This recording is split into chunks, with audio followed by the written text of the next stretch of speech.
Concord Regional Government Assembly of Delegates, September 24th, 2025. It's 4 p.m. and this meeting is hybrid, in-person, and remote. We're in the Mary Pat Flynn Conference Center. Pursuant to Chapter 2 of the Acts of 2025, this meeting of the Barnstable County Assembly of Delegates will be conducted both in person and via remote means in accordance with applicable law. Members of the public may watch the meeting through live real-time broadcast by clicking on the link at the Barnstable County website. A public participation guide and meeting documents are available also on the county website. The County of Barnstable does not discriminate in the administration of its programs or activities on the basis of race, color, religion, national origin, disability, age, sex, sexual orientation, gender identity, or other categories protected by state and federal anti-discrimination laws and regulations. Reasonable accommodations with people with disabilities are available upon request, and for more information or to file a complaint, please contact Justina Mazak, and all of her information is on the county website. Members of the public may also attend the meeting remotely through the link on the Microsoft Teams. To join on your computer or mobile app, for that link, meeting ID 272-765-413-3117. Passcode lowercase QC 9, lowercase SX 6, lowercase Z, uppercase U, or call 781-469-0191, and the conference ID for that is 661-011-798#. So I'm calling the meeting to order. And we first ask you for a moment of silence to honor our troops who have died in service to our community and all of those serving in the armed forces.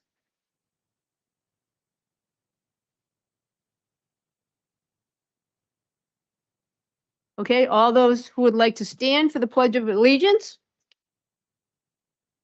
I pledge allegiance to the flag of the United States of America and to the republic which it stands, one nation, under God, indivisible, with liberty, and justice for all. Next, if we could have a roll call vote, Mr. Clerk? Yes, Madam Speaker.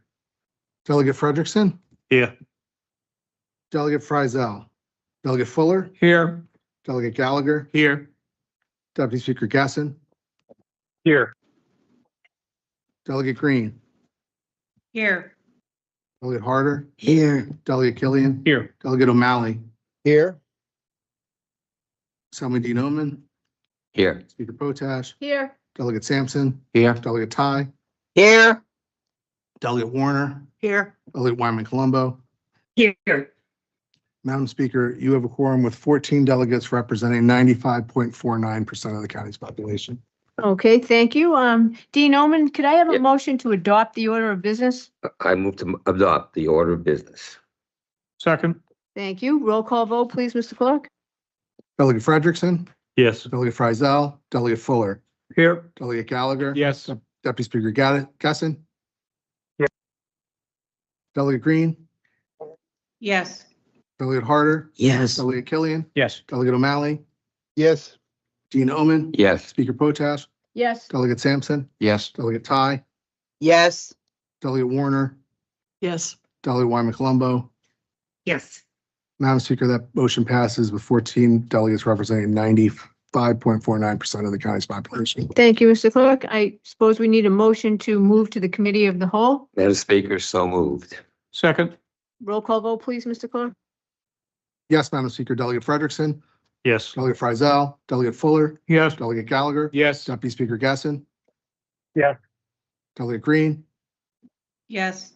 Delegate Harder, Yes. Delegate Killian, Yes. Delegate O'Malley, Yes. Dean Omen, Yes. Speaker Potash, Yes. Delegate Sampson, Yes. Delegate Ty, Yes. Delegate Warner, Yes. Delegate Wyman Colombo. Yes.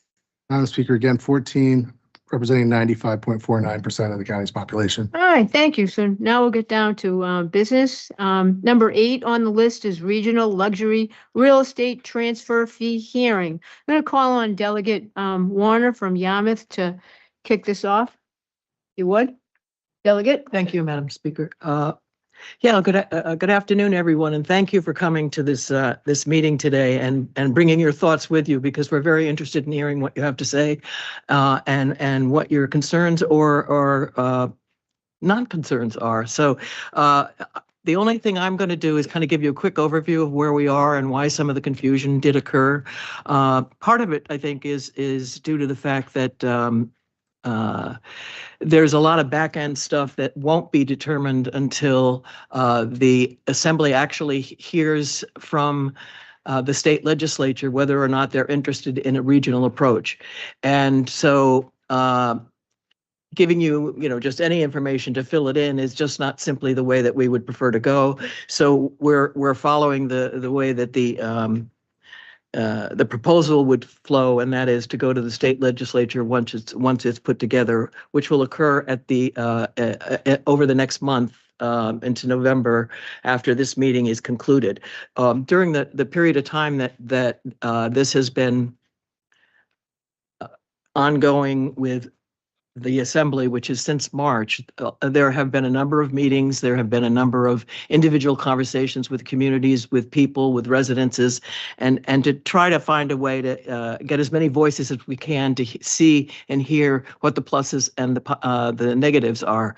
And so at this point, we are. This is the last big meeting that we'll have before the subgroup puts together a recommended petition that would authorize towns to that would be sent to the state legislature that would authorize towns to adopt a luxury and transfer fee. And then if the state legislature passes it, then we would be working closely with them to fill in all those other areas in the back end about, how much, what exact ways it would be set up, although there are some that may or may not occur. And then we found that in a lot of the places that we have had no answers, people have quickly added their own idea of what the answer should be, which has only caused a lot more confusion for people, because there's no way to know, is this part of the original idea of what the Assembly is putting forward, or is this somebody's wish that would happen? We really are grateful for the amount of participation that people have given, and clearly everyone wishes to find a way to come up with a money stream that we can help people with housing, especially those people who don't live here but can't afford to live here but actually work here, and others. So it's not as easy as it seems. A lot of ideas have been done. There was $1 million study that was concluded by the Cape Cod Commission, which is online if you're interested in seeing that, on housing. And it kind of sets the tone of, areas that need to be considered. So we're hoping you'll stay in this with us until the end, meaning when we know what is actually going to happen.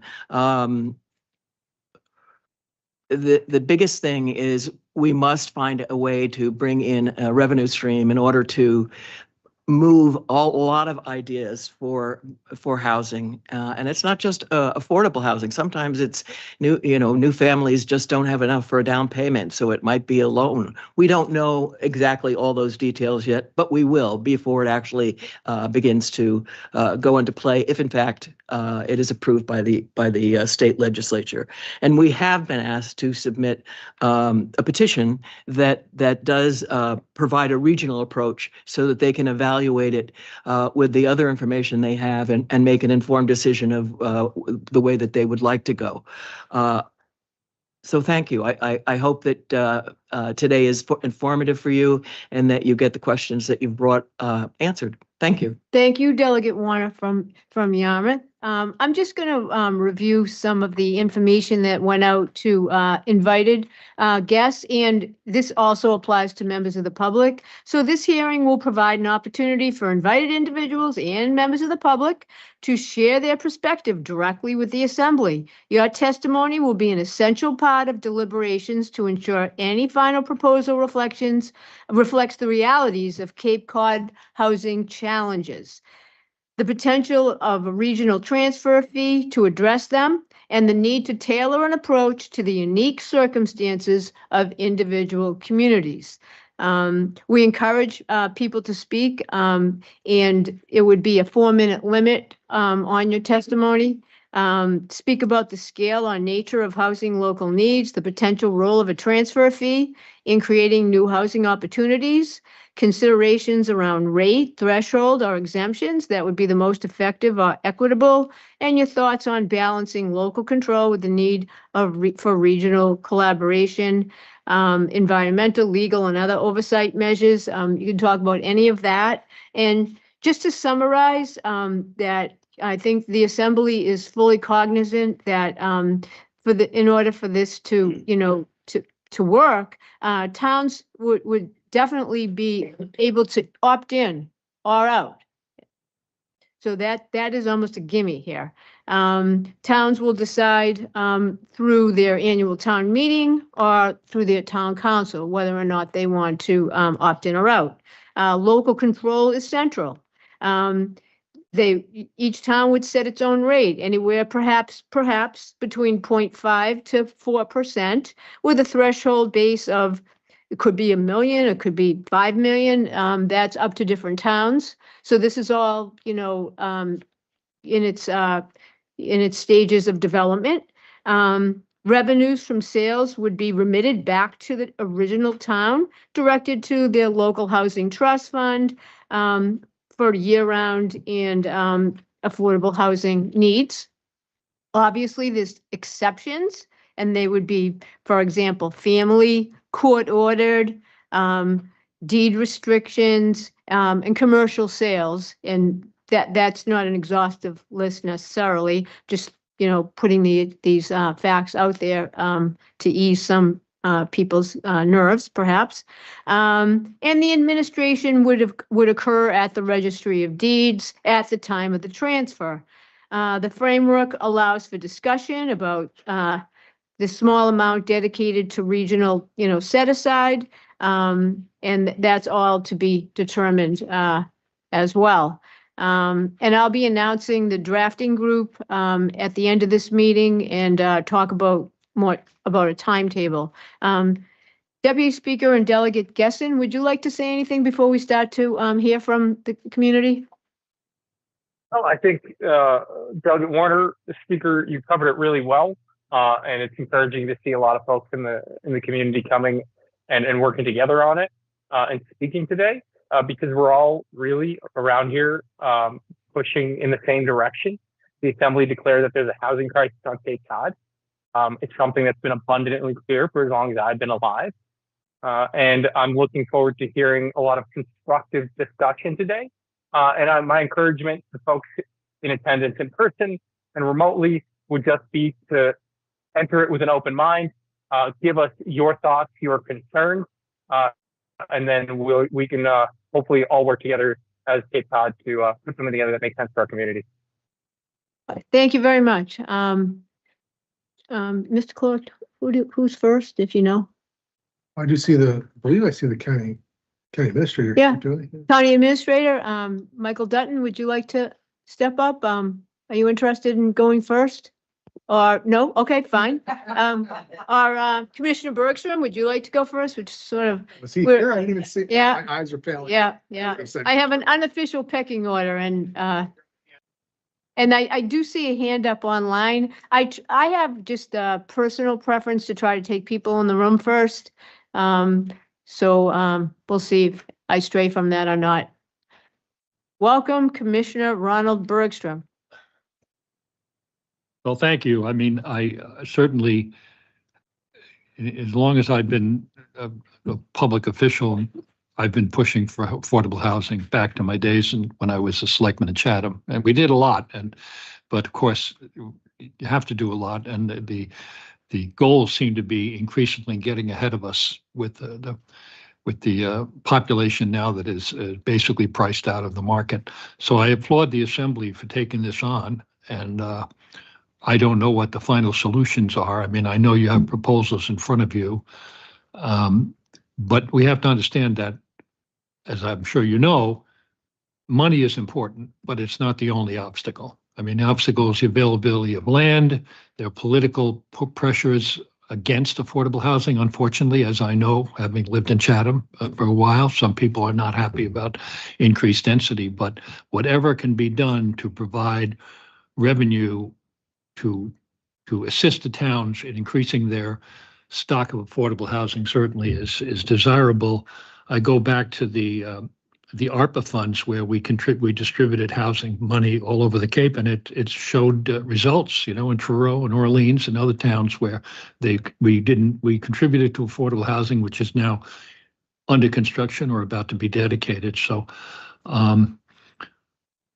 I have some concerns because the county gets its money from real estate transfers, and we have not gone up to our cap into what we can legally access.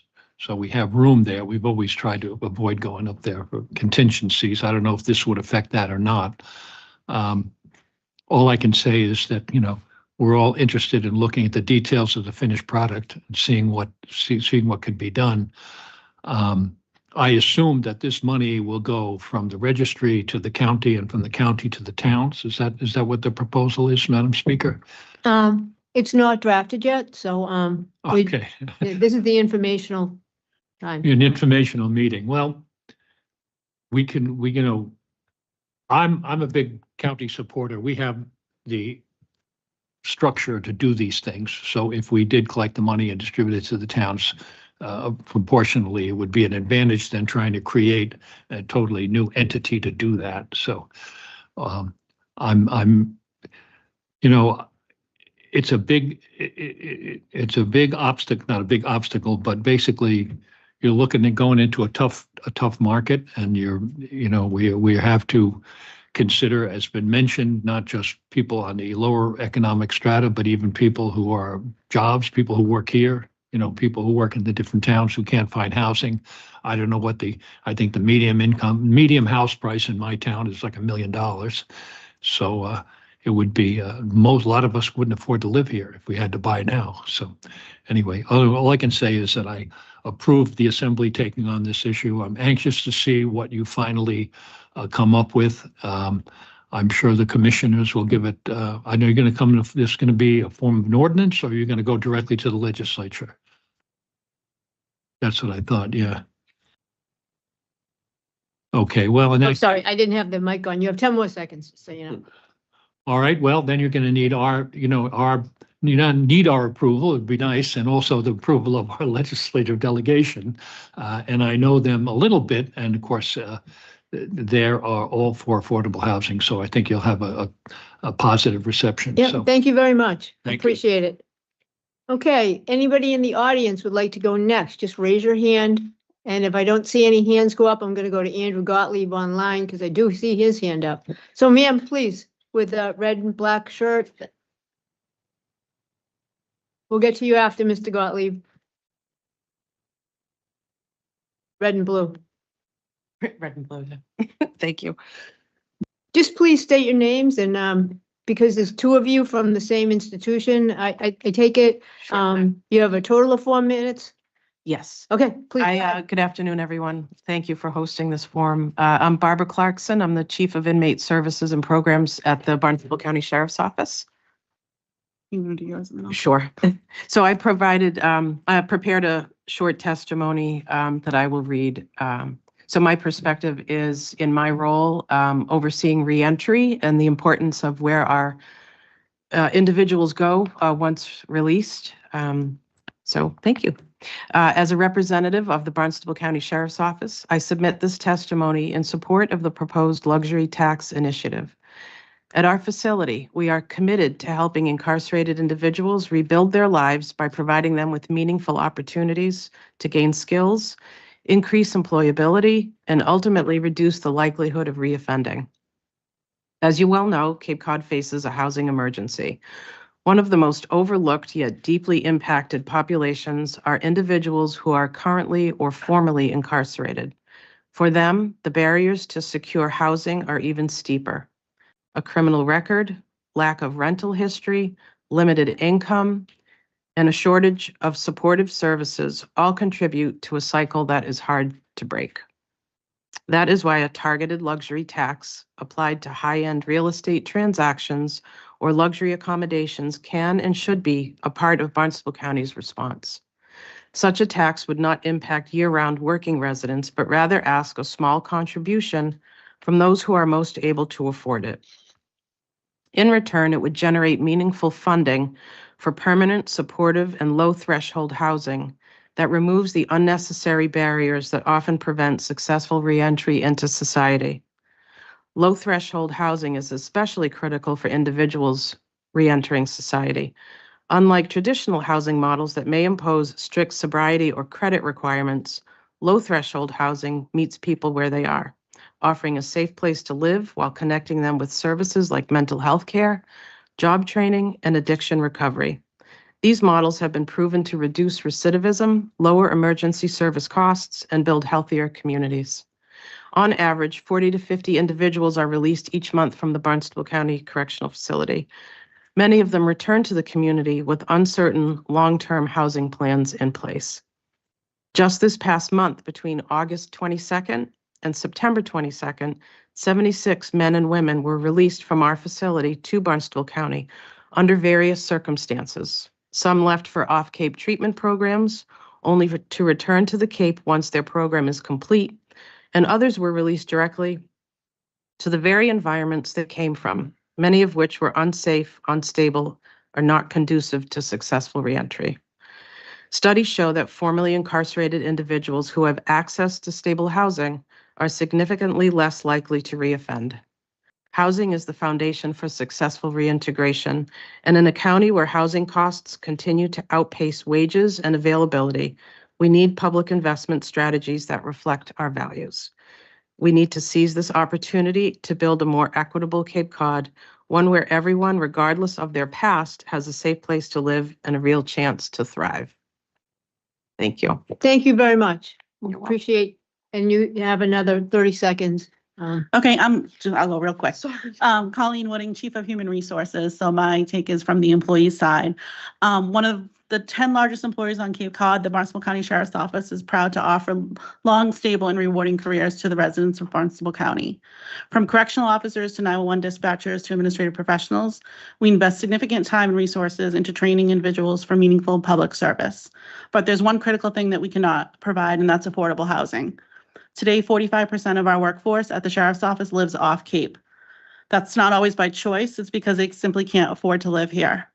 Many of our newer employees are young families just starting out, and they're being priced out of the very communities that they serve.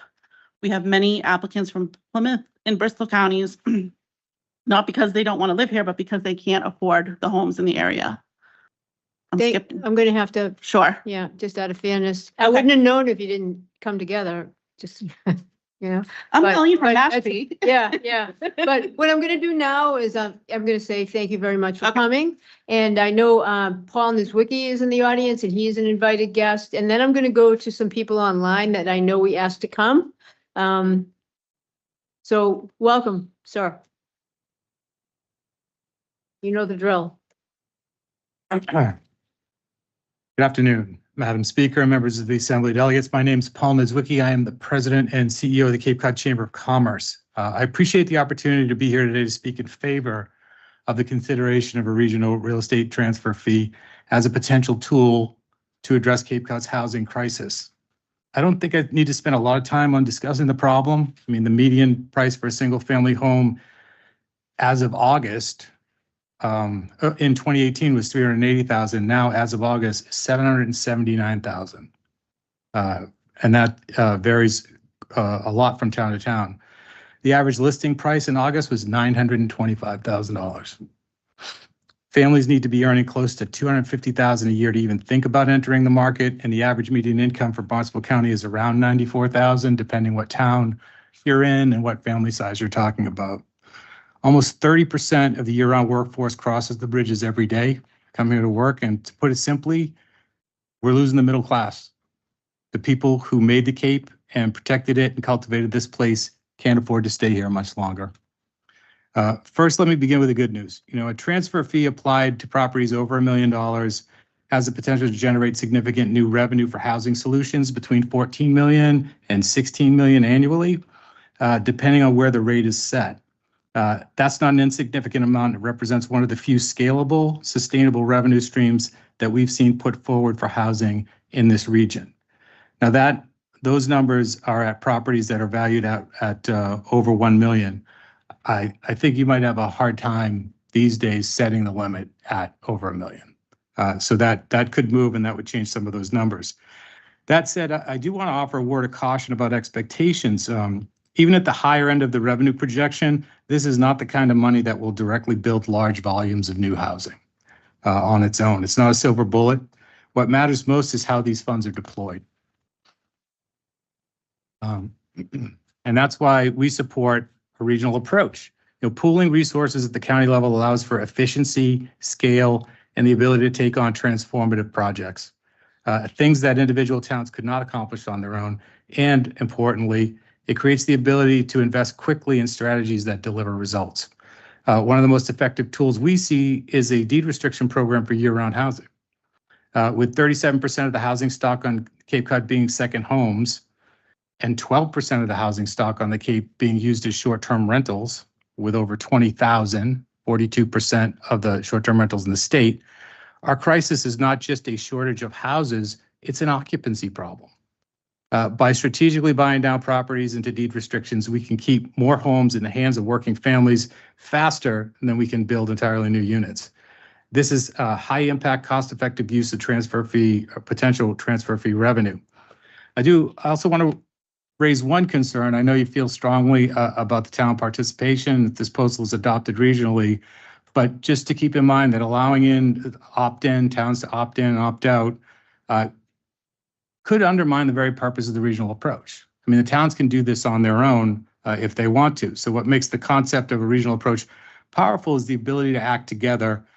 If the participation is fractured, we risk losing the scale and the efficiency that make this approach valuable in the first place.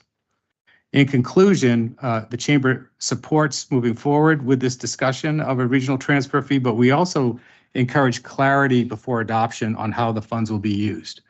The housing situation is so bad on the Cape that the Chamber has supported the seasonal communities designation and has supported the transfer fee discussion without any specifics. And it's not that is cause for concern, and we have to get into the details of how this is going to be spent before we can offer sort of final endorsement approval.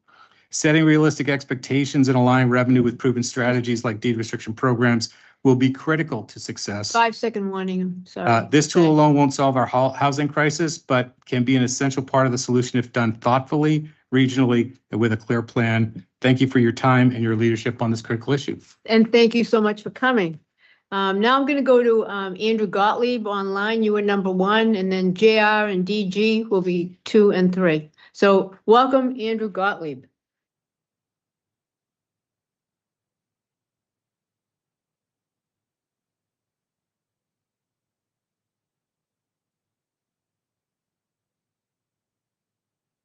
Thank you, Madam Speaker. Welcome.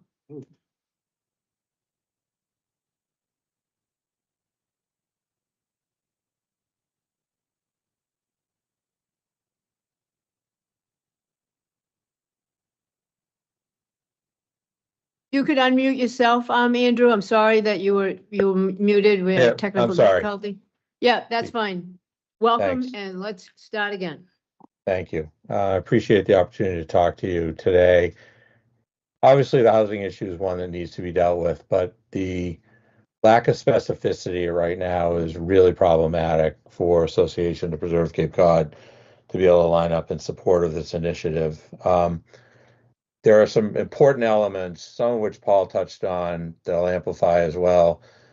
But we have identified that 14% of Cape Cod is both undeveloped and unprotected. And what happens with that remaining 14%, how it is protected and how it is developed is going to say a lot about the future of Cape Cod. We've done work jointly with our friends in the housing community to identify those areas that are most suited to denser housing development, previously disturbed areas, downtown areas, village centers, and all of those areas should be, if not already, but in the near future, served by municipal wastewater infrastructure. There's a lot of land of that 14%, some 60,000 acres of the Cape is priority habitat that is critical to preservation of environmental quality. If you're going to be allocating public subsidy, it's important to identify where that subsidy is going to be allocated and to make better policy decisions than we as a region have done in the past. To put it bluntly, we would want to see any such transfer tax authority be expressly limited to supporting housing in those areas that we've determined collectively are most appropriate for dense housing, and to allocate and not have a restriction that would allow the allocation and encouragement of development in those critical remaining areas that we know we need for habitat preservation, climate response, preservation of water quality would just simply be bad policy. So we'd like to see some boundaries put around how this funding is going to get allocated. I agree wholeheartedly with Paul in the chamber that a build our way out of it strategy exacerbates, not solves, a lot of the problems that we've seen in the housing market distortion. And that one way to address that is to emphasize using this funding stream to buy down deed restriction of existing housing that lends itself to long-term affordability. It's consistent with community and maintains community character. It does not sacrifice additional critical lands that have already not been disturbed, and it has minimal additional incremental environmental impacts. When considering something like a regional entity, and I've heard the parallel to the Cape and Islands Water Protection Fund numerous times, the value of starting regionally is really important. And we had the same conversation in discussing Cape and Islands Fund as you're having here about opt-in and opt-out. And the decision was made to start off with every community in Barnstable County being included in that fund and giving them the opportunity to opt out. No one has. And it is a lot easier to address one or two proposals to opt out than it is to create a campaign to encourage 15 towns to opt into something. I recognize and respect the fact that whatever you file is subject to alteration by the legislature. I don't think that that is a basis, though, for not doing the hard work necessary to determine what the specifics are of what Barnstable County wants to see and believes is appropriate for its residents. Legislature can change it. Ultimately, I assume it comes back. Last thought, please, Andrew, Yep. just so you know, you're about your 4 minutes. It'll come back to you and the region can decide whether it wants to adopt it. But I think it's inappropriate to not have any specificity and ask people for support at this stage. So it's a little bit early in the game. Okay, well, thank you very much. And I am going to go on to Jack Richardson now, Falmouth Select Board member. Welcome, sir.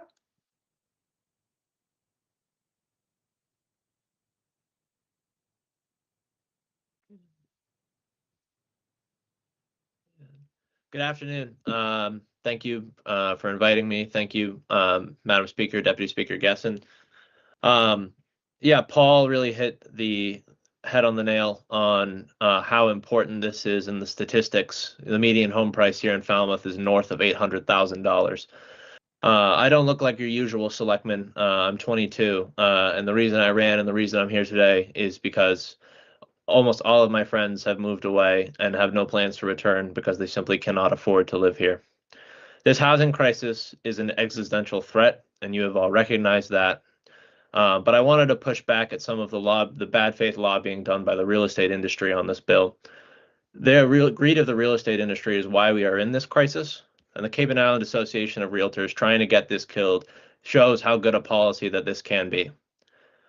I also want to encourage the adoption. I want to advocate against giving myself control here, and I think a regional approach makes the most sense, as Andrew and as Mr. Niedzwiecki said. Towns should be able to opt out, not opt in of this plan. And I would also like the Assembly to consider perhaps going even bolder, where you could perhaps tier it out where home sales, I just looked yesterday, there was a home sold on Nantucket for $14.5 million. I think that home should be subject to a different percentage than the 2%.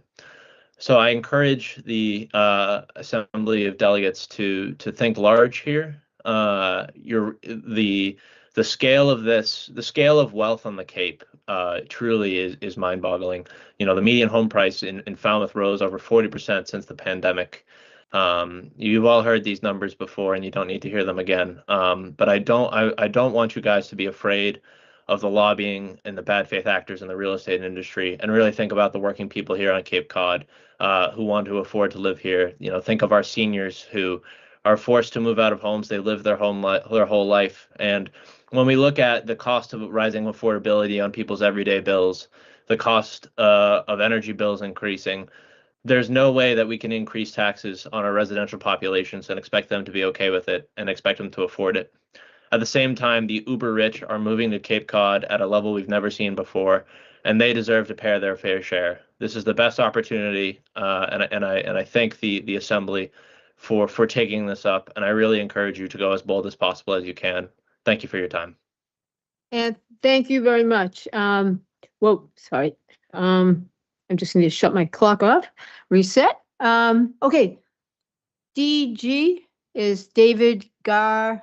I only see GAR. I apologize, sir. But if you want to just state your name and tell us your interest.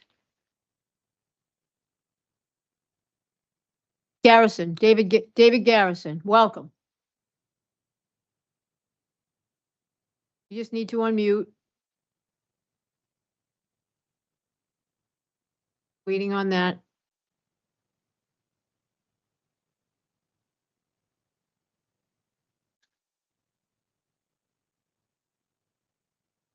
Sorry about the delay. I don't know what causes that. Yep, it looks like, yes, yes, welcome, sir. Oh, I I'm sorry. apologize. There's a lot Yep. of buttons up here at the top of this page. All right, thank you. Yep. You hit the right one. My name is David Garrison. I'm Chair of the Falmouth Affordable Housing Committee. I'm pleased to give this statement and to follow Jack Richardson, our liaison with our select board. In 2024, the town of Falmouth approved and sent to the General Assembly a home rule petition for such a fee, a proposal that originated in our Affordable Housing Committee. As with other towns around the Cape and the islands, the lack of affordable housing poses an existential threat, as Jack just said, to the long-term viability of our town and other towns on the Cape. The shortage impacts the community negatively in all sorts of ways, economically, socially, and culturally. And our current housing production plan for our town has an annual goal of adding 80 units of affordable housing each year. For the town to even approach meeting that goal, it needs a significant amount of money available for subsidies in its Affordable Housing Fund. That fund receives resources each year from the CPC and from the tax on Airbnb rentals and from a portion of the tax on rooms rented to hotels and motels. Together, these three revenue sources bring in less than $2.5 million annually. The town caps its subsidy, per unit subsidy for affordable units is $150,000 per unit. This annual increase in the fund is only able to support about 16 units a year, well short of our annual goal of 80. Clearly, we need substantially more resources in our fund to raise production significantly, and that's the reason we seek authority for a transfer fee on sales in Falmouth. The home rule petition our town sent to the legislature last year set forth a threshold for the proposed transfer fee of $1 million. That is, the tax would apply only to the portion of the sale above $1 million. The tax would be graduated 1% on the amount of the threshold up to 1.5 million, and then from 1.5 to 2, and then finally 2% on the amount above 2 million. As with all transfer fee petitions from around the state, ours set up forth a variety of exceptions in the interest of fairness and effective administration. The interest shown among the delegates in the Assembly for a transfer fee for all the Cape is certainly helpful. Falmouth Delegate Dan Gesson is to be congratulated for his sponsorship of the fee. I should use the occasion of this statement to put forward several questions about the general outline for the county approach that you've shared with us so far. And you've made some statements, Madam Speaker, that help clarify some of these already. The county proposal has been described as a luxury tax because of targeting only the amounts of sales above 2 million. Clearly, our approach in Falmouth is different, given that we seek to spread the burden on a graduated basis across a wider range of house sales. And why not allow for a lower threshold and thus focus on a broader base of transactions for the county proposal? Second, we need to see, of course, the list of exemptions, and you've noted that, Madam Speaker, and that will help us estimate what the value of this would be for Falmouth. Third, we need to know how this program would benefit our town. And if the objective is to pass along to the town the receipts from the sales of Falmouth, that may be sufficient from our purposes. Fourth, would the county proposal permit our town to set its own threshold and fee schedule different from those set by the county?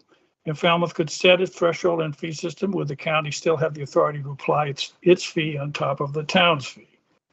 Lastly, I would add that one of the intriguing aspects of the interest in the Assembly for supporting a transfer fee is the prospect that the county might agree to collect the proceeds from the transfer fee for any Cape town seeking help with the administration of the fee. Since the county already has a transfer fee built into the closing statements used in residential sales, having the county collect the fee for the town might well save the town considerable costs in the administration and oversight. I'm just going to give you a 5-second warning, sir, if you want to just wrap up your last sentence. My fast thought is thanks very much for the opportunity to speak, and I'm glad to answer any questions. Thank you. And we're delighted to have you. Thank you. I'm just going to ask a question to Delegate Green and O'Malley. Do you have questions for the people that are here, or can you please wait until all the invited guests have stated their issues? If you have a question for them, then I will call on you now, or you will get called on after that. Delegate Green, do you have a yes. question? I want to read a statement for one of the invited guests, which is. Okay, we're not going to do that right now. We are not going to do that right now. We're going to continue with the people that have raised their hand first, and then we will absolutely get to that statement from an invited guest. Delegate O'Malley, did you have a question for somebody here, or can you wait? I will wait, Madam Speaker. I was about to relay the letter from my Provincetown Select Board, so I'll do that Okay, later. great. And that will get acknowledged in a timely fashion. I think now we're on Pierre Gerton. Welcome. Just try to unmute yourself unless we get in the way of that somehow.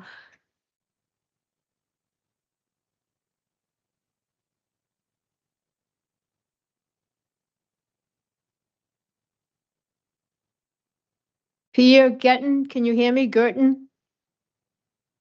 I'm going to go on to Donna Collini unless Pierre Gerton speaks up. You look like you're still muted, sir. So, okay, maybe you're unmuted now. Very good. I'm unmuted. Can you hear me now? Yeah. Yes. Great, thank you. I am just a plain old homeowner in the town of Dennis. I've owned a home since 1989. I am not a domiciled resident, but we are essentially on Cape almost every month of the year. Undoubtedly, I'm not here to make a case that there isn't a housing challenge on the Cape, but candidly, it's not unique to the Cape. I have a daughter, 27, North Central Jersey, pays $30,000 a year for rent on a salary of $72,000. And so there are all kinds of affordability issues. And I believe Commissioner earlier spoke to the fact that money is not the only solution. I think in many ways, the Cape has gotten to this point because of certain zoning restrictions, the lack of wastewater treatment in many towns that has not enabled the economy of the Cape to diversify and raise median incomes to be associated with the increasing cost of housing. Interestingly, I just returned from Switzerland and learned that 400,000 people cross the border from another country into Switzerland every day to work, and only 30% of the people in Switzerland actually own 70% rent.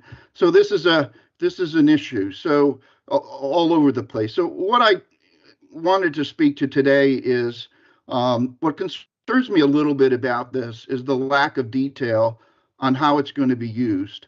And ultimately, I think depending on whether a regional approach is or a town approach is in terms of projects, I would like to see it developed as to how the community gets involved and vets how the money is going to be spent.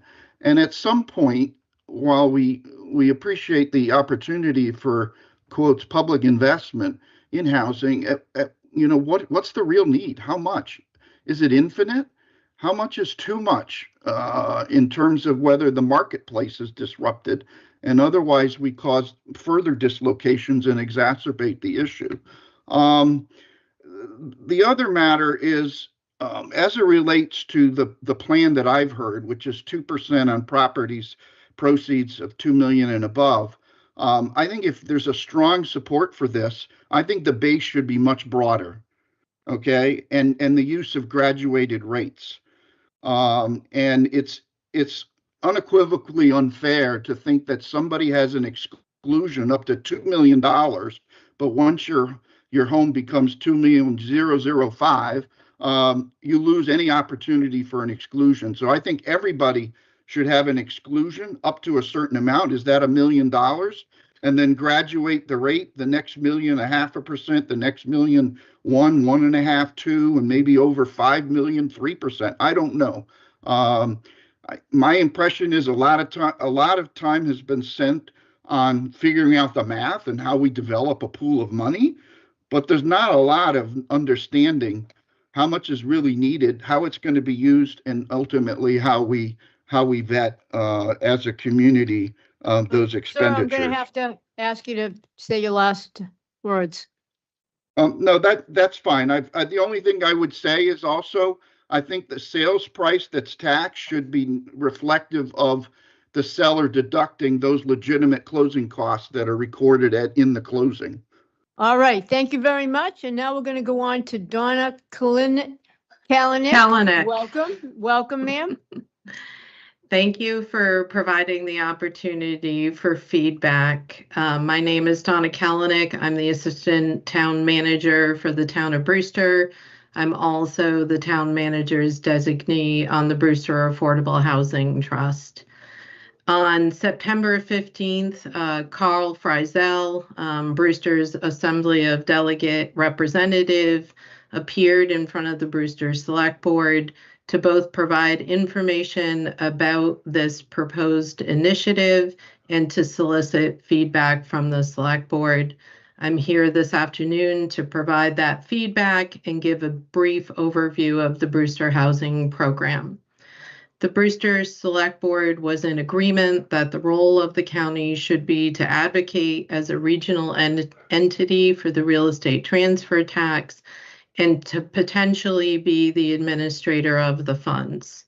The Brewster Select Board would support both roles, but felt strongly that the details of the proposal need to be better defined before they can provide full support and before any formal action is taken. The Brewster Select Board would like to have the funds that are collected returned to each town with an agreed upon percentage to remain with the county to cover the costs of the administrative functions the county would provide. The Brewster Select Board would also look favorably on an opt-in, opt-out clause for town participation. The town of Brewster has been an active participant in regional housing collaboratives, especially on the Lower Cape. However, while the housing need may be a regional issue, each town is responsible, according to state law, Chapter 40B, to meet the 10% goal for affordable housing on our subsidized housing inventory. Obtaining this goal allows a community to have local control over the type of housing that is produced. The Brewster Housing Program has worked diligently towards this goal, creating over 120 new units of affordable housing in the last 5 years and increasing our subsidized housing inventory by 2 points. We've done this through creation of new housing on town-owned property, rehabilitation of existing buildings, and working with Habitat of Cape Cod for home ownership opportunities. Each of the town's new housing initiatives have been created in line with town and regional goals regarding energy efficiency, conservation of open space, and wastewater. The Brewster Housing Program is also dedicated to keeping our residents stably housed through programs such as local rental assistance funding, a good neighbor fund, a town family support program, and being the lead community for a regional community development grant that provides both housing rehabilitation funds and childcare assistance. We feel that our housing program, which is guided by our housing production plan and local comprehensive plan, is effective and responsive to the needs in our community while contributing to the housing needs that the region has. But we are best poised to decide how to strategically spend the funds that would be collected through a county real estate tax. We appreciate the work the county has done to support the Regional Housing Shared Services Program, and we are an active participant in that regional program. This initiative is an example of where the county can be effective in assisting the region with housing goals. The town's monetary contribution for this technical service is very small for the value that is provided. Housing programs are complex and require hands-on staff that understand. 10-second warning, please. Okay, thank you. Thank you for your time. We hope that you will consider an initiative that is fully transparent with details that are supported by the towns with an opt-in, opt-out option that does return the majority of the funds to each town. Thank you very much. Thank you. Thank you. Now we're going to go to Steve Leibowitz, if I'm saying the name right. I only have part of it. Leibowitz. There we go. And then Doug Brown. And then I'm going to see if there's anybody in our audience here. So Steve, welcome.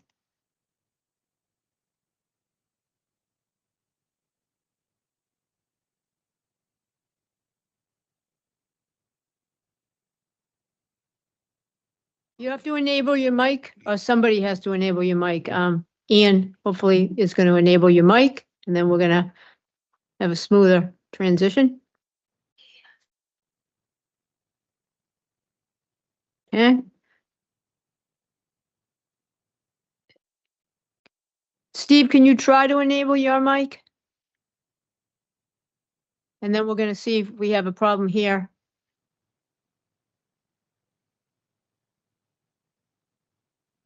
I'm going to go to Doug Brown. Let's see how we do with you, Doug Brown. Doug Brown from Falmouth. Welcome. We'll go back to you, Steve. Yes, thank you. Thank you for coming. Welcome.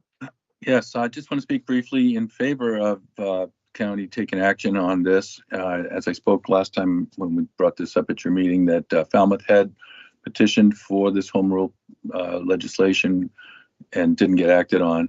In Falmouth, we had a graduated fee that would increase, starting at $1 million, and as the price goes up, the fee goes up. I've spoken to other leaders around the Cape, and some of them are unable to be here today. I spoke to 2 people for the meeting today who strongly were advocating for the towns to have the direct control. I know my associate, Mr. Richardson, spoke in favor of the regional approach, and we're all entitled to our own opinion. I feel like maybe the county should do a sort of a non-binding resolution in support of the towns that have proposed it. That's just my own personal opinion, and I think that would be the simplest way to go. And if you guys decide to go with the regional approach, I would not oppose that either. So, I mean, either one will be fine as long as we get this thing moving. That's my particular feeling, is that, to support it with a vote and then let the towns take the lead, because each town has their own unique needs and their own unique ideas of how they would apply the fee and what the levels would be. So I think it's really a local decision. So that might be the best way to do it. I won't speak long. That's my opinion on it. And I hope our Falmouth Select Board will take this up in the near future so we can have our own opinion a unified approach. And then also that, I remind you that we did vote it already. It's a standing issue. But also, if you guys could put something on paper sometime soon as to what your approach would be, it would be better for everyone, because then we would know what we're supporting when we talk about being supportive of the measure. So that's it for me, and thank you for having me. And thank you. I'm just going to ask Sheila Lyons, our commissioner. Commissioner Lyons, I see that you're online. Would you like to go next? Madam Speaker, could I ask a question to Mr. Brown? You have to be recognized. Hold on a second. Go ahead, Commissioner Lyons, and then we'll go to Daniel Gessen. Okay, well, from what we're kind of hearing from a lot of people is, the devil is in the details, which a lot of people don't have.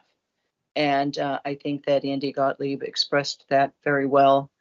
And this isn't a matter of supporting the spirit of this.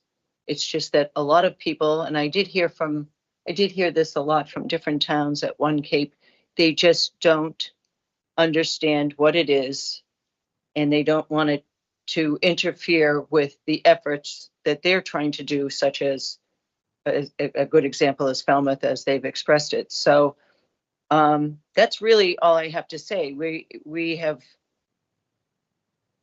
don't know all the details as well. So not that we don't appreciate, as I say, the spirit and intent, but a lot of people are confused on how this would happen, and there really does need to be some more work on that.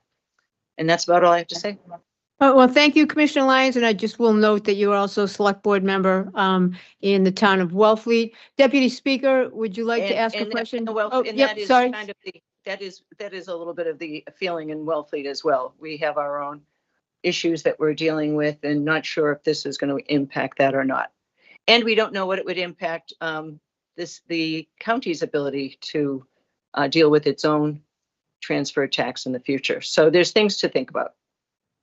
There are, and thank you. We really appreciate you coming. Go ahead, Deputy Speaker.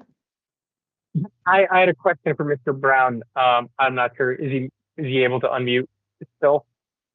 We'll do all we can to provide that opportunity. Yes, please go ahead, Doug Brown. You're acknowledged. Thank you. Yes, Mr. Brown. So at our last meeting of the Assembly, obviously, I far from expect everyone in the community to attend every meeting of the Assembly. But the legislative delegation came in and emphasized the fact that there are a lot of home rule petitions. I think between the Cape and Islands, about 14 different home rule petitions that have kind of gotten stuck at the legislature for quite a while. And that a regional home rule petition could at least be a vehicle to implement a lot of what the towns would want. I know you touched on some concerns about local control, setting the thresholds that make sense to the community, and also, some amount of decision-making at the local level about how the money's spent rather than it being pulled regionally. If the Assembly moved forward with a home rule petition that provides the towns a very significant amount of flexibility in terms of the rate they collect and a large majority of the money going back to that town, would that alleviate a lot of your concerns that you have about local control? It probably would.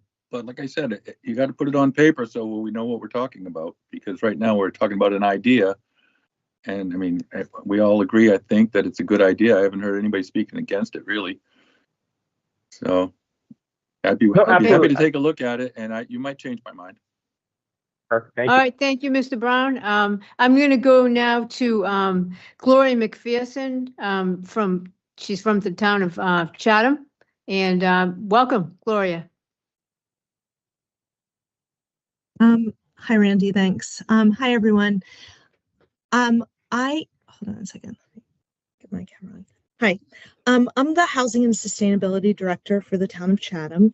I would like to echo what a lot of people said, which is it's really hard to give substantive comments on a concept as opposed to actually written down regulations. So it's difficult to say whether the town of Chatham would support this or not. But at this point, because we have our own home rule petition, and because, we would get 100% of the real estate transfer fees from our own home rule petition. It's our preference to do it this way. That said, there's also House Bill 4410, which would create the option for seasonal communities to do a real estate transfer fee. And to me, that would be a really great alternative to our home rule petition. There's not another layer of administration through the county or anything. So I would encourage you, if you want to do something broad and countywide, to perhaps support House Bill 4410, which would enable a real estate transfer fee for seasonal communities. Thanks, that's it. And thank you very much for coming. Now I'm going to go to Asia Graves, and then we're going to go back to Steve Leibowitz and see if we have better luck next time, that time. Asia Graves, welcome. Hi, I'm a little bit under the weather working from home today, so apologies for that. But I just wanted to speak in favor of the real estate transfer fee. I think as someone who is a renter who makes under $60,000 a year, this is something that would benefit people like me and others, because we see these homes being sold for multi-millions of dollars. And the money, if we had the transfer tax, could go back into the communities and fund affordable housing projects for renters. Also, it could partner with organizations like HAC and Health Imperatives and give housing subsidies.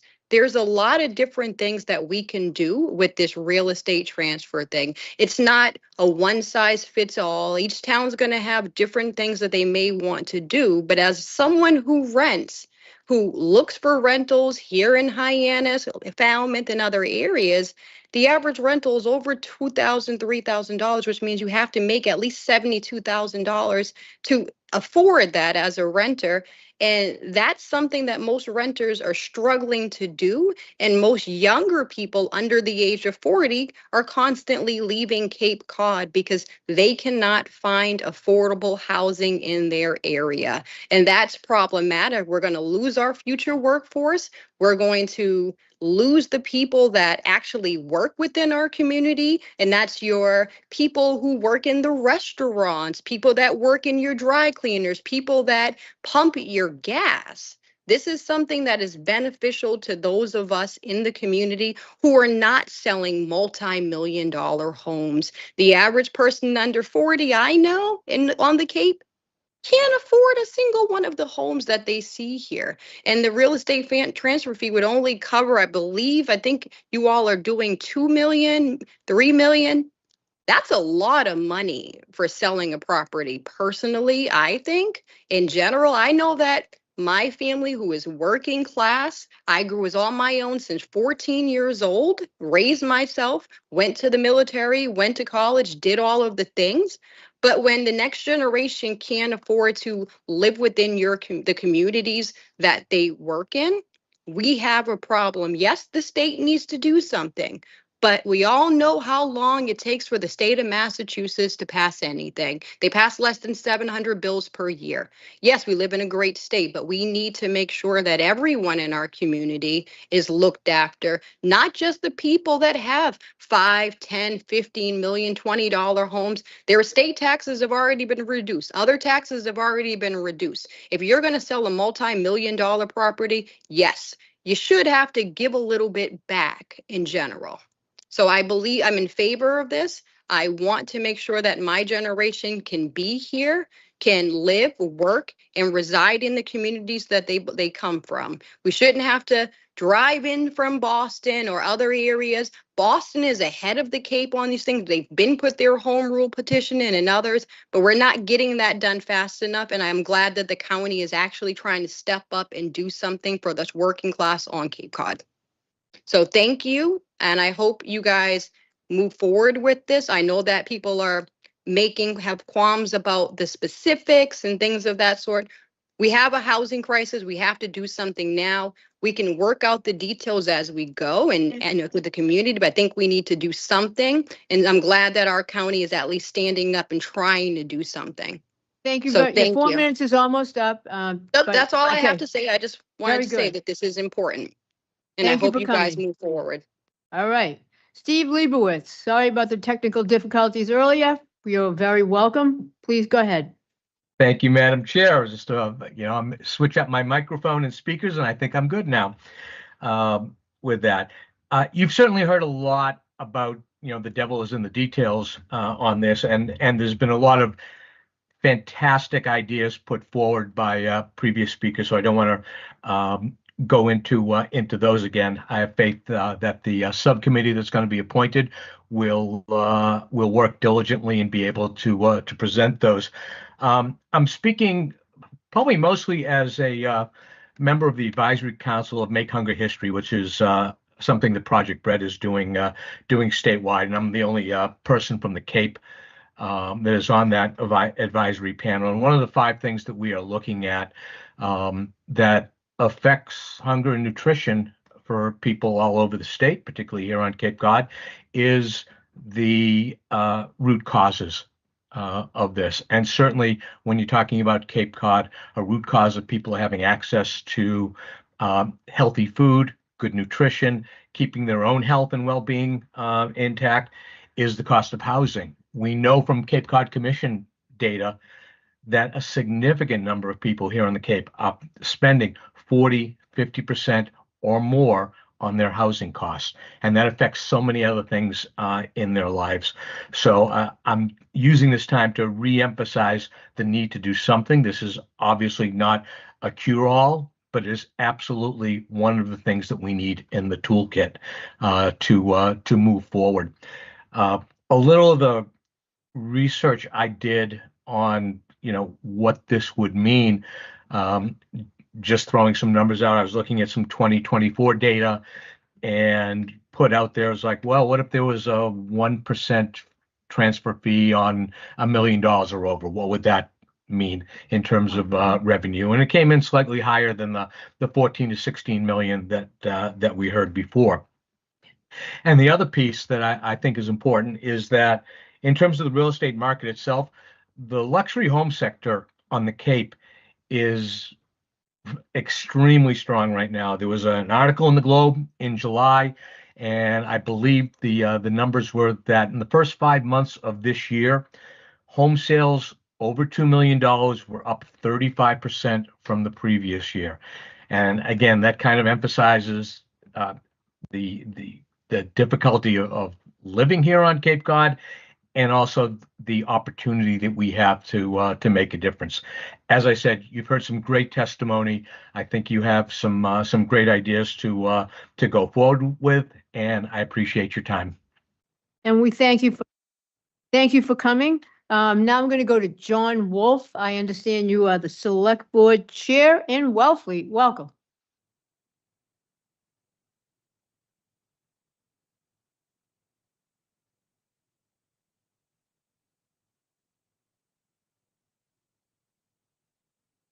You could unmute yourself, perhaps. It's the same old problem we've been having with the mute issue. Going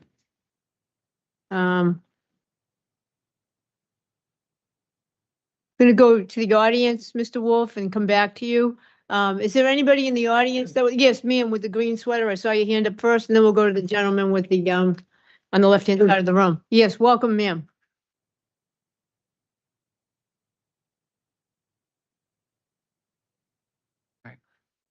Am I good?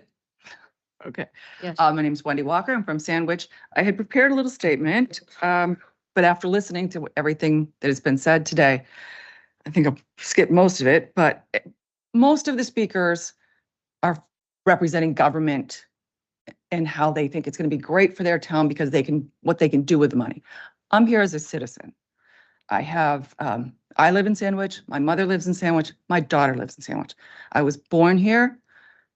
My daughter lives with her grandmother. It's the only way she can do it. As a 32-year-old woman, does she want to? No. But this is not a problem that's unique to the Cape, though. This is not even a problem that's just unique to Massachusetts. It's countrywide. And I think that one of the speakers said something about we can't build our way out. I don't think we can tax our way out of this either. You're going to lock people in. They talk about people being locked in by their 2% interest rates from the pandemic. You're going to lock in other people. I would love to downsize right now. I've got a 2,600 square foot house. For me, I don't need it, but I'm looking at this 6% real estate commissions. Then I'm looking at 4% state luxury tax, which, by the way, you hit $1 million real easy. I mean, we know we've talked about that that's 700,000 median price. So, then I get the 4%. Then I'm going to get another 2% maybe. So now I'm at 12%. Before I only get a $250,000 deduction because that's been 1997. That real estate capital gains has been in effect. So you will lose so much money after all is said and done. Where will I go with that after I've been taxed so heavily? So I'm just going to stay. My mother, she should be downsized too, but she's owned her house since 1972. Do you know what the capital gains on that's going to be? She's going to be there till she dies. So the way that you're trying, the idea, I believe, is not just looking at how many affordable housing, but do we want to keep the housing market moving? Do we want to be able to get people to empty their, downsize and empty so they can put a family into my house, a family into my mother's house? I think this tax on top of the state 4% is just going to lock people in more. I mean, the federal government should be doing something by upping that 250 capital gains. That would help a lot. And there's been some talk of that, but again, that takes a while. But I think that the emphasis, there was a number thrown out, 12% of our homes are Airbnbs. I live in a neighborhood where, I could, 5 I could throw a stone at. And that takes homes out of the market that should be, so tax that heavier. Tax those people. They want to be in that market and they are raking in a lot of money.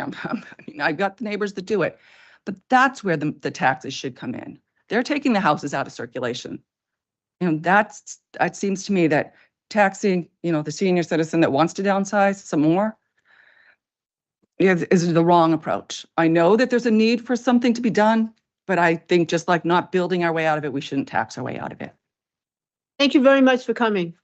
Much appreciated. John Wolf, you are recognized. If you can unmute yourself, please go ahead. I don't hear you yet, so I'm going to go to the gentleman that I promised. Either one, and then one, then the other. Excuse me, Madam Speaker. That is just not about John happening. Wolf? No. I'm very sorry, but I only acknowledge the people that I acknowledge, and you can't speak out from online. Sir, please go ahead. My name's Eric Schwab. Barnstable resident. I live in Hyannis, where much of the affordable housing you've been building has landed. I administer Barnstable Unofficial, which is the largest community group in Barnstable. I also founded Nextdoor. Together, these two platforms have 30,000 readers monthly, and no one agrees with you.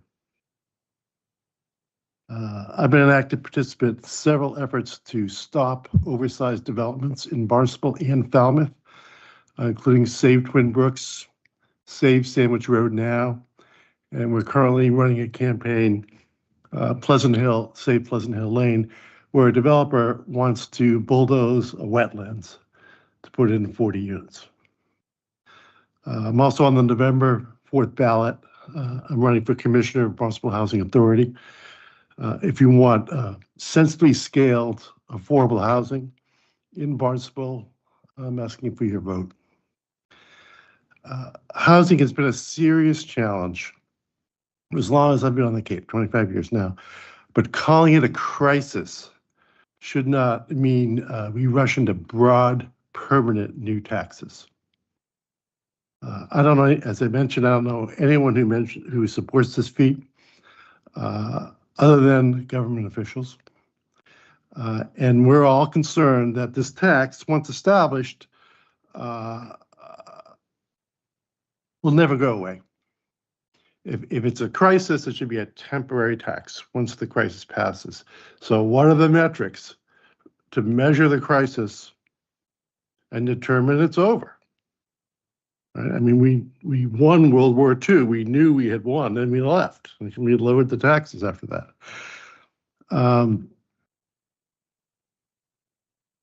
Just trying to go faster. I don't see, I heard a number of 56 million at your last session. I couldn't come up with that number. The highest number I could come up with is 14 million. And that means for Barnstable, 2.2 million would come to Barnstable. Just based on the sales. So that formula, how are you going to distribute the funds? As previous speakers mentioned, the devil is in the details. How much are you planning to collect? How much is too much? And how much does everyone get? My inclination is that 2 million is too low. Some people are talking $1 million. I mean, I think 5 million is the luxury market. I mean, there are working class folks who own $1 million homes now. So if this is a luxury tax, I think you're going to start at 5 million. I think you're going to push it through. At least 97% has to go to the towns. I'm not sure how much the county's planning on keeping, but I like the idea of an opt-out. I think it's very important. And I think you need a 5-year sunset clause that should be tied to specific goals. I mean, if you hit your goals, it sunsets in 5 years. I think it's really important. If it doesn't sunset, you should have a very rigorous reauthorization process so that, basically start this process all over again. And then if you are going to collect this money and we can't talk you out of it, you really need to finance starter homes for. Just giving you a 10-second warning. Thank you. We need starter homes. We need homes that working class people can afford, that are in the 80 to 120 AMI. So if you must do this tax, do it 5 years and put it towards a Okay, starter home. thank you very much. Thank you very much. I'm going to go to the fellow with the green sweater, like I said, and then we're going to go to online, and then we'll come back to the woman with her hand up. Yes, welcome, sir. Thank you for the welcome. My name is John Julius. I'm a proud realtor here in this region for the last 40 years. I'm about 98% retired right now, but I want to make a correction from an earlier comment tonight. The realtors did not cause this problem. Real estate is always about supply and demand, period. End of story. Realtors don't set prices. Buyers and sellers do. Now, let's get on to this affordable. Lower your volume. I'll do my best. Please. I'll do my best. In your voice. I just speak with a your lot of passion. All right. So we're not going to solve this affordability housing crisis. Believe me when I tell you that. We're just not. In fact, the affordable housing crisis on the Cape, it's turning into a joke. And the reason I say that, we've downtown Hyannis now where I live, somewhere in the neighborhood of 2,000 new units being built. The rents are 2,000, 3,000, 3,200. That's not affordable, not for anybody. And we talk about median prices, the town of Weston, Mass. The median price of a home in Weston is 3.1 million. But you know something? I looked, and the average rent for an apartment in Weston is about $1,932. You can live actually in the most exclusive town in the Commonwealth for $1,932. And over here, where they're building these new luxury units and giving 10%, affordable housing to the towns, that's where your problem is. When we're allowing this, 10% affordable housing, and it's only 10% per town, I wrote a letter in the Cape Cod Times 2.5 years ago, and at that time, there were 76 towns in the Commonwealth that had achieved the dream. It's not, people think that's a statute, a law. It's not. What the 40B law is, that is to promote housing, not to build it. So we had 76 homes out of 351 in the Commonwealth 2 years ago. And instead of that number going up, guess what? Where it was 2 weeks ago, it's down to 51. It's going down. The reason being, you're allowing these developers to come in and overbuild and overpopulate. The last thing I want to get in here is, here on the Cape Cod Times front page, they talk about contaminated beaches. Vibrio vulnificus. That's the flesh-eating bacteria down there in Falmouth that was found at Old Silver Beach. Keys Beach on September 17th was closed. If you want to do something important, you focus and take some of these monies instead of it putting it into the affordable housing. You can just put some of it in there, but the focus needs to go on water and sewer. Downtown Hyannis, we're faced with over a $2 million gallon per day shortage of water. That's going to happen everywhere in the Cape. And you know, when we destroy the Cape, then you know who loses? Everyone loses. Last thing I want to do is commend the woman who came up here a few minutes ago and talked about her and her mom. This is a dangerous tax for you to pass. And the reason I tell you that is you'll have a lot of people that would be saying, I tell you what, if I owned a $4 or $5 or $6 million house, I wouldn't sell it. I'd leave it to my children. So think hard before you pass anything. And furthermore, you need more details. And when you get the details, put the money where it belongs, into preservation and protecting the Cape. Thank you. Thank you very much. Delegate Gessen, did you have a question for somebody here? I had a question for Mr. Julius, if he doesn't mind coming back to the mic. Sir, there's a question for you. Would you like to come back to the mic? I can do that, sure. That's great. Appreciate it. So this is Delegate Gessen. He's the deputy speaker here. He happens to be remote today. So that's. Go ahead. Thank you, sir. Thank you. And sorry to make you walk back and forth. I'll be pretty quick with my questions. You said you're a proud realtor. I know we've heard a lot from realtors. At least I have as a delegate, specifically as it pertains to this fee. Folks aren't necessarily happy with it in the realtor market. As a realtor, you are mostly commission based on the sale of a home. You get a percentage of the sale price of the home. Is that correct? That's correct. Yeah. What percent does a realtor usually charge on the sale price of a home, approximately? Well, that's always negotiable. You know, fees can range anywhere from 2% to, if it's a difficult market, it'd be 6, 7. You know, my career, I sold over 6,000 homes. And in my career, I've only sold one home for over $1 million.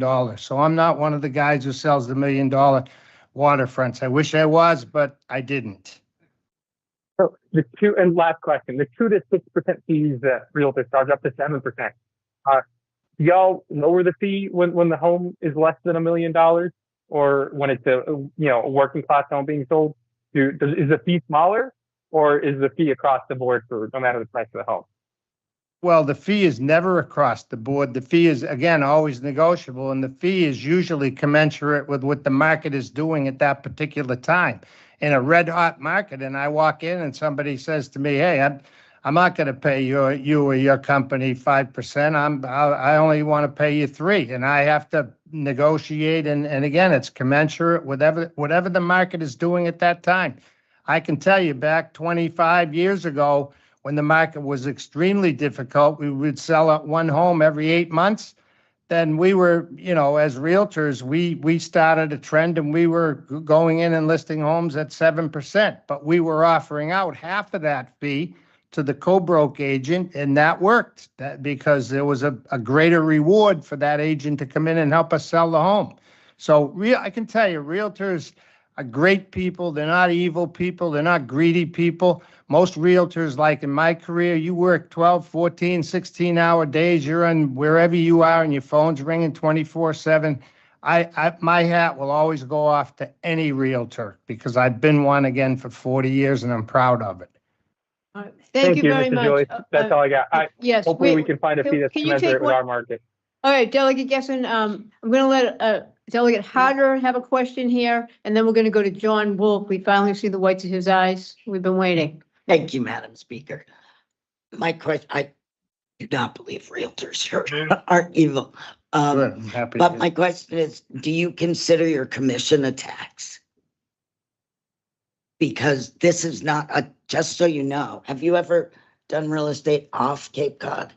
Yes, I have. Okay, because everywhere else, not everywhere else, but in many places around the world, they have this transfer fee. It's what the buyer pays on expensive properties. It's been done a lot of places for a very long time. It's not a tax. It doesn't go towards your taxes at all, ma'am. It's like a commission that goes. It's not the buyer of the house pays it. It's not a tax on the house. It's like a commission. You're telling me that this proposed transfer tax is what I read, is being paid by a buyer? Yes. Then I'll tell you what, you run the risk of really killing the real estate market altogether. Except that's what I'm trying to make you understand. Just like a commission, if you took 4%, if you decided 4% commission, would that shut down real estate? If all the realtors. It's not gonna shut it down, but No. it's gonna have a serious impact. It's if somebody's buying a $5 million house, they probably already know about how transfer fees work because they probably had to pay it on their first home. So I'm trying to make people understand it's not a tax on you. It does not affect your property taxes. It doesn't affect you. It is a fee paid for by the buyer, just like your commission. Okay. Thanks. Thank you very much, sir, for coming. We appreciate your. Thanks for your time. You're very welcome. John Wolf, welcome. Please go ahead. I think finally I'm on there. Can you hear me? We need to turn the volume up. Can you hear me now? Not as well as we'd like to. Yes. Let me see what. Yes, now it's good. Oh, okay. Is it okay now? Yes, sir. Now we'll Great. start the clock. Yeah. Okay, thank you. I'll try and keep it short. I think my concerns echo those of the my esteemed colleague from Brewster. I, in principle, support this initiative. I should preface that by saying I'm not representing the Wellfleet Select Board in what I'm saying. We have not met and discussed this specifically, so I'm only representing myself here. And I should also point out that it appears we do have a quorum here. There are two other members of the Select Board present, just so everybody knows. Yeah, we didn't do that. Yeah. Okay. So my concern really is, as I understand it, home rule petitions have not been doing too well in the legislature on the town level.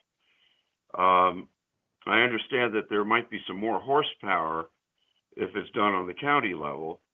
The concern is what happens should this pass and a tax is imposed on properties over whatever the threshold is. Let's say specifically in Wellfleet, a property is sold in Wellfleet that qualifies for the imposition of the tax. It's collected by the county, assuming that the county is the enabling authority here. Will Wellfleet receive all the proceeds from that tax? I'm prepared to suggest that we entertain this as an agenda item, but I need to know what we would be supporting. Excellent. Yep. As an aside, I would just like to state that in terms of the effect on the real estate market, I have offspring that are trying to buy a home in Medford, which is almost as difficult a market as the Cape. The times they've tried to make offers, people have swooped in with cash offers, and it's not even at the $1 million level. And I think that anybody contemplating buying a property worth over $2 million is not going to be stopped by a modest tax on the amount of tax that would be collected over that threshold. I just cannot see that being a problem. In the meantime, I don't need to reiterate the critical need of affordable housing, especially on the Outer Cape. Thank you for your time. And thank you very much. There was a woman with her hand up that I promised. Please, ma'am. Welcome. Hi, my name is Jennifer Vecchi. I'm a resident of the town of Barnstable for about 35 years. And I'm opposing this tax. Number one, there's been really no transparency here. No one really knows what this is about. I came last week to the 17th meeting just to learn about it. I emailed the clerk to find out if there was some information that I could look at. So it's very, very vague. It's very hard for people to comprehend this. But a couple of points jumped out at me, and maybe because nothing's in writing, when it comes together, what your proposal is, maybe you should have another open session to get some feedback. First of all, nothing's affordable. We all know that. Most of us sitting in this room probably couldn't buy a house now today in the present market, but it's not limited to Cape Cod. It's all over the entire Massachusetts, New England, up and down. The West Coast, the East Coast, Middle America seems to be a little bit saved from this. However, we already have an excise tax at the county level when you sell on the seller's side. We have a land bank tax. We have real estate taxes, which of course the seller pays, and they have increased exponentially in every single town. So it's an unfair tax because what you're doing is you're targeting homeowners, whether it's on the buyer's side or the seller's side. I haven't seen any data or information confirming that in either direction. First I heard from it was from one of our delegates here. Thank you very much. But what it ignores is that you're ignoring other forms of wealth and you're only focusing on real estate. So now we have one homeowner who has lived in their home for 30, 40 years, bought maybe a small ranch, had a family, built onto it, and all of a sudden, bang, everything happened here in the last 3 years with the real estate prices, and it's crazy. Now you have a loss of a spouse, you have a loss of your income, you can't live there anymore. And now you're being faced with a tax in the moment when you need to sell in order to move to a more affordable state or locality. Unfair, you're targeting them. Take someone else, they don't own any real estate, but they have a substantial IRA, 401k with over $2 million in it. Or they have a very lucrative state public pension. Why are we not taxing them? How are they escaping? Why are they exempt from contributing to what has been defined as a crisis? It's a crisis for everyone.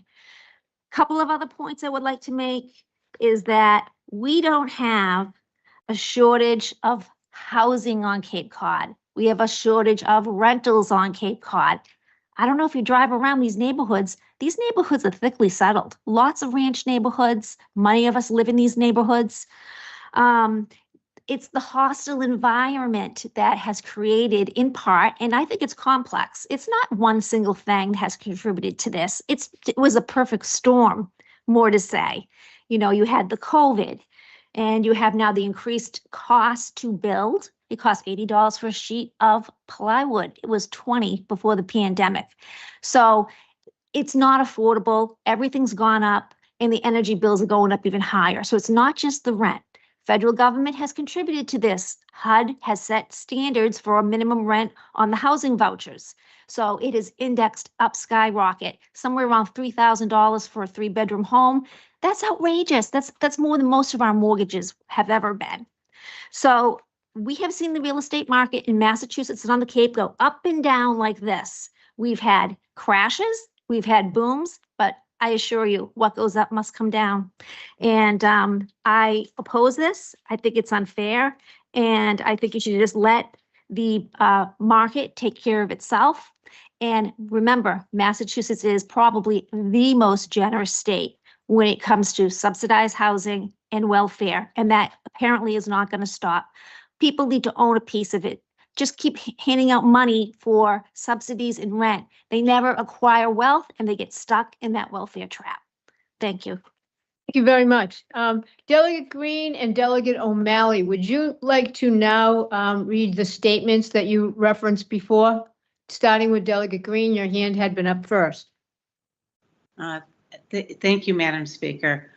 I would like to read a statement that was sent by Ryan Curley, one of my select board members, and I'm hoping that Owen can send it to all assembly delegates as well. Ryan Curley asked me to read this into the record today, so. And just so you know, we have already received it, but go ahead and read it. Oh, okay, great. Dear assembly members, I'm a select board member from the town of Wellfleet. As you may or may not know, Wellfleet has passed a home rule petition seeking a transfer fee on high-value real estate transfers at a number of town meetings.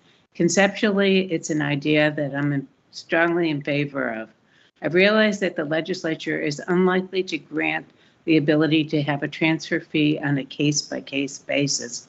It will be incredibly helpful for the Assembly to help advance this issue, but the town's approaches and ideas on how to utilize the funds while centered on housing vary significantly in detail and will evolve over time. Speaking solely on my behalf, I would strongly encourage local control. The housing crisis is most acute in the areas with the highest sales prices, and any funds generated in these areas must support those who are most negatively impacted. One of the advantages of a transfer fee is that it is naturally targeted at those areas with the highest real estate prices. Thank you for your consideration on this matter. I've heard from several select board members that have the same opinion, as John Wolf also expressed earlier. Thank you very much. And thank you. Can I just Brian- may I make one more comment about, I think I misunderstood perhaps Paul Niedzwiecki's comment earlier. You know, the towns have tried to have this approved on an individual basis through the legislature. So, you know, and this is the reason why it's come before the Assembly, because they're just not successful doing that. Or, but they're my town is very concerned about local control administrating it on their own, in fact, and also expending the funds on their own. Thank you. And thank you very much. Brian O'Malley, Delegate O'Malley from Provincetown. Did you have a statement to read from somebody from your town? I do, Madam Speaker. I'm going to summarize it. The Board of Selectmen yesterday directed a letter to the Assembly of Delegates. So it just in the interest of, it's a 3-page letter. It's too long for this hearing, but in the interest of seeing to it that all the members of the Assembly and members of the public, everyone listening in, have a sense. I've summarized it. A comment on the proposed tax. They note the efforts over the years to adopt such a tax, and they note that Provincetown's own version of the home rule petition would have asked for a threshold of 1 million at a rate of 0.5% paid by the buyer. With all projects, with the proceeds dedicated to housing and infrastructure necessary thereto.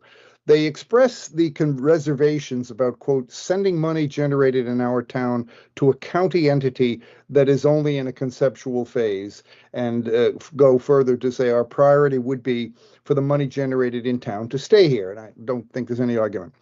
They note a recent joint letter from the 4 Outer Cape towns, Provincetown, Truro, Wellfleet, and Eastham, to include in the seasonal communities regulations, an local option real estate transfer fee. So they're asking for that to be added onto the seasonal communities piece, with exemption thresholds and buyer fees to be paid by each town. They also take note of the H4410 bill that was introduced by Senator Sear and Rep. Luddy, to create a regional housing commission and a fund, much like what we're talking about, to allow seasonal communities to impose a fee on any real estate transfer in town, with local control over properties and what control over what property classes are included and the rates. So the Select Board requests that the county draft a home rule petition to have the legislature extend the seasonal communities designation to all 15 towns, and then to subsequently advocate for passage of H4410 to manage the funding. I think that's to me, that's editorial. Seems to me a longer approach, but that was their recommendation.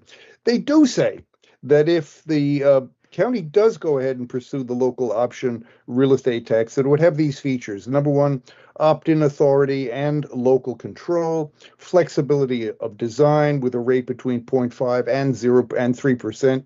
0.5 to 3.0%, and flexibility on exclusions and exemptions, et cetera. They would include first-time home buyers and family transfers, with the ability of town meeting to adjust those criteria, and clearly with all proceeds to be dedicated to local housing needs. They request further clarity, and obviously this is a work in progress on the management of funds at the county level, or would those funds come directly back to the towns? And if at the county level, what will assure towns authority to fund in the funding allocation? They recommend the Cape and Islands Water Protection Fund model to assure town representation. And finally, they express the hope that if our local option real estate transfer tax does go forward, that it will represent a, quote, a fair, equitable, and sustainable way to ensure that those who benefit from Cape Cod's real estate market also contribute to preserving its year-round communities. I will leave it with that. That's a summary. I think it's a fair one. I do too. Thank you very much. Is there anybody else in our studio audience who would like to speak on this? Anybody here in the room, so to speak? I don't see anybody. I just want to say that, you know, there would be two approaches to take to this. We could have drafted something and put it out there, and some people would have seen it as a flag that they want to raise and, you know, brag about and think was terrific. Others might want to, you know, make some cuts in it, and others would want to tear it to shreds. So we could have done it that way. But what we're doing here is that we're getting a lot of information for several months now from people in the community. And then we will draft something very soon. And that was the approach. You know, you're going to sort of be darned if you do and darned if you don't, no matter which way you do it. But that was what we chose to do on this. The people, I should say, especially Daniel Gesson, who put this forward initially. So I'm going to turn it over to Mr. Gesson, Delegate Gesson, Deputy Speaker. Do you want to say anything else before we move on in our agenda? No, I think you summarized it well, Speaker, and I just want to thank everyone who came today and everyone who's going to continue this conversation. And I'll also really emphasize that a lot of people want more details. I think the Assembly is looking forward to creating some more details, and this will be far from the last opportunity for members of the public to weigh in. Yep. Okay, very good, very good. So now we're going to move on to communications from members of the public and officials. And that has public comment, and that would be on anything. If it's this too, then so be it. We don't limit what people can talk about, public comment. So are there any? I don't see any. The announcement that I would make on number 10 is, as promised, I'm just announcing that we have a drafting group for this petition, and that would include our Bourne delegate, Wayne Sampson, our Howard delegate, Elizabeth Harder, our Yarmouth delegate, Susan Warner, and the Falmouth delegate, Daniel Gesson. So the idea is for that group to get to work and then submit something to the Economic Development Committee, and that would be sometime in the month of October. And then a vote for the Assembly at some point in time later in the fall. So that's the best I could say right now as to all of that. Did I miss something? Yes, please, just clarification. So once there is a document of substantial detail, we are going to have more public hearings on this. Is that correct? Sounds like a plan. Okay, thank you. Madam Speaker, Yes, sir. pronounce it, Delegate Killian and I have Okay, we have an ordinance to promote. We're going to do this first and then we'll go to you. I will acknowledge you after. So, No, well, it's not. Okay, when you're not, okay, I understand that. I understand that. Go ahead, Delegate. Would you like to make your announcement or would you like to, Dean? We'll go back if we need to. well, we're giving you an ordinance for future consideration. Okay. And Owen has actually passed it around. So is the announcement that we have a new ordinance? Yes. Okay, To do be you dealt with. want to read the title of it or? We can just talk about it the next time. Okay, very good, very good. And Administrator, Dutton, did you want to give any kind of update? You are under no obligation. It's on the list. No, I didn't think so, and that's why I did it that way. So at this point, we'll go with a motion to adjourn. So moved. Thank you. And roll call vote. Delegate Frederickson, Yes. Delegate Frizell, Delegate Fuller, Yes. Delegate Gallagher, Yes. Deputy Speaker Gasson, Delegate Yes. Green, Delegate Harder, Yes. Delegate Killian, Yes. Delegate O'Malley, Yes. Dean Omen. Yes. Speaker Potash, Yes. Delegate Sampson, Yes. Delegate Ty, Yes. Delegate Warner, Delegate Wyman Colombo. Yes. Madam Speaker, we are adjourned. Very good. Thank you. Good night, Cape Cod.